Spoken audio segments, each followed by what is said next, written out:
U.S. Attorney General Jeff Sessions will announce plans for ending the program at 11 a.m. on Tuesday, the Justice Department said. Here is everything you need to know about the program. DACA is a policy created by former President Barack Obama that protects nearly 800,000 young people, often called dreamers, from deportation and allows them to work legally. Those 800,000 immigrants, who were brought to the U.S. illegally as children, have received renewable, 2-year work permits under DACA and are protected from deportation. Recipients have to undergo a background check and certify that they had not been convicted of any serious crimes. Before the policy, the Dreamers were raised as Americans but worked illegally and lived under threat of deportation to home countries they barely knew. Under the shift Donald Trump is said to be considering, any Dreamer with a valid work permit would be able to remain in the United States until the permit expires, in the absence of congressional action. At the same time, the Department of Homeland Security would not target Dreamers for deportation.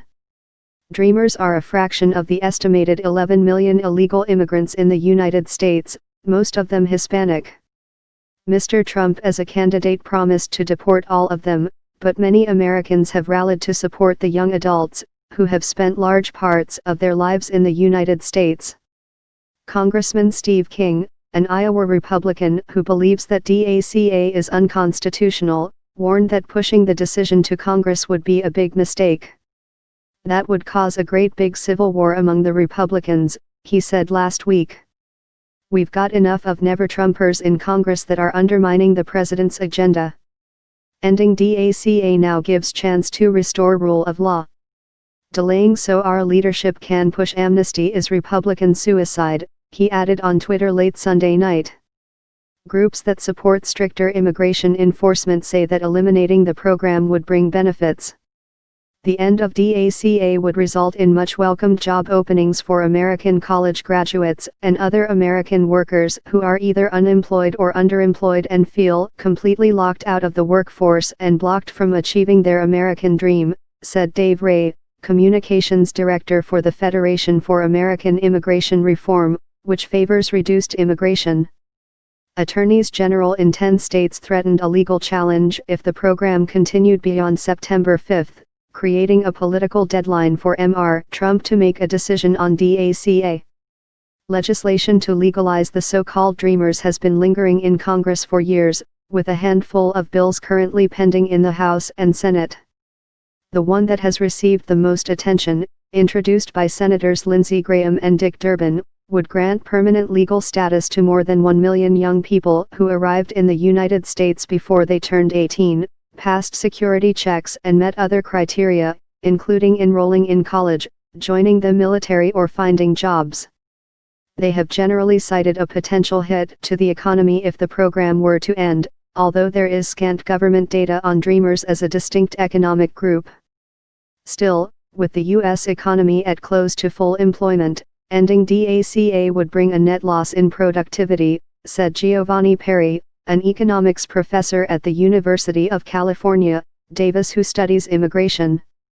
The Attorney General of Washington State, Bob Ferguson, also threatened legal action. I will use all the legal tools at my disposal to defend the thousands of Dreamers in Washington State, he said in a statement.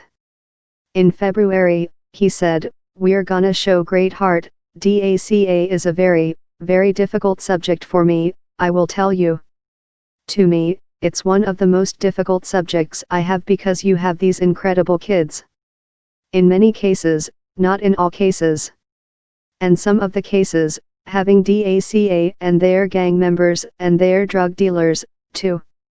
But you have some absolutely, incredible kids, I would say mostly. I find it very, very hard doing what the law says exactly to do, and you know, the law is rough." During the campaign, in February last year, he said in Hanahan, South Carolina, "Wait, you mentioned Dreamers. I want Dreamers to come from the United States. I want the people in the United States that have children, I want them to have dreams also. We're always talking about Dreamers for other people. I want the children that are growing up in the United States to be Dreamers also. They're not dreaming right now. In August 2015, he told NBC's Meet the Press, "We're going to keep the families together. We have to keep the families, they have to, we'll work with them. They have to go. Chuck, we either have a country, or we don't have a country. Either we have a country or not."